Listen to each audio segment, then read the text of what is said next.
আসসালামু আলাইকুম। আশা করি সবাই সুস্থ আছেন এবং ভালো আছেন। ভিউয়ার্স, অনেক দিন যাবৎ ভিডিও করা হয় না, একটু কাজের ব্যস্ততার কারণে। তো আজকে আসলাম ভিডিওটা নিয়ে। আজকে ওয়েদারটা একটু ঠান্ডা এবং রোদ নাই। সকালে কবুতর ছাড়ছিলাম, ভালোই মোটামুটি ফ্লাইং করছে, আল্লাহর রহমতে খুব ফ্লাইং করছে ঠান্ডার কারণে। তো বেশি গরমে ছাড়া উচিত না, যেহেতু আমরা এই রোদ্রে টিকতে পারি না। এই রোজার মধ্যে প্রচুর রোদ, এই রোদ্রে টিকতে পারি না। তার মধ্যে আবার কবুতর যদি ছাড়ি, ওদেরও তো একটা জান আছে, ঠিক আছে? তো এই জন্য মূলত ছাড়ি না। আজকে ঠান্ডা ছিল, যার কারণে ছাড়ছি।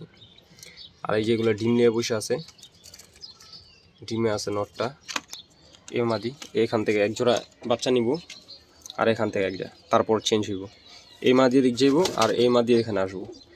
আর মূলত এই নটটার সাথে এই মাদিটার পেয়ার আমি ঠিক করছিলাম।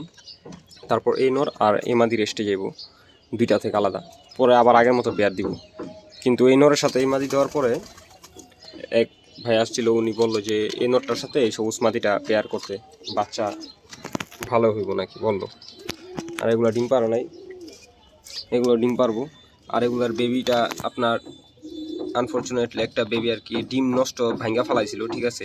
তো একটা বাচ্চা আপনার ফোটার কথা, তারপর আমি হয়তো ডেট ফেল হয়ে যেতেছি সম্ভবত, হয়তো আমি একদিন আগে বা অথবা একটু লেট হয়েছে আর কি, ফুটাই দিছি হাত দিয়ে আর কি। যাই হোক, তো এখানে লক্ষার বাচ্চা আছে, ওই যে বাচ্চাটা নিচে দেখা যেতেছে।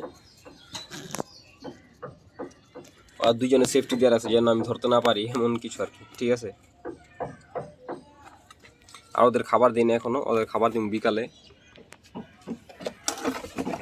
আর এইগুলো সব লক, বড়ডি সব লক।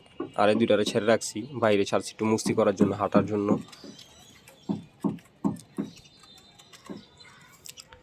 আর ওই যে খাঁচা মাতে আর বাচ্চাগুলা ফিডিং দিতেছি, দেখি। ফ্লাইংয়ের বয়স হয় নাই এখনো, তারপর উপর দিয়ে রাখছি। ফ্লাইংয়ের বয়স হয়নি, মোটামুটি দুই একটা হয়েছে। আজকে একটা ছাড়বো, দেখি কেমন ফ্লাই করে, কি আসে বিষয়।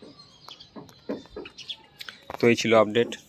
তো সুস্থ থাকবেন, ভালো থাকবেন, আর আমার সাথে থাকবেন। আসসালামু আলাইকুম রহমতুল্লাহ।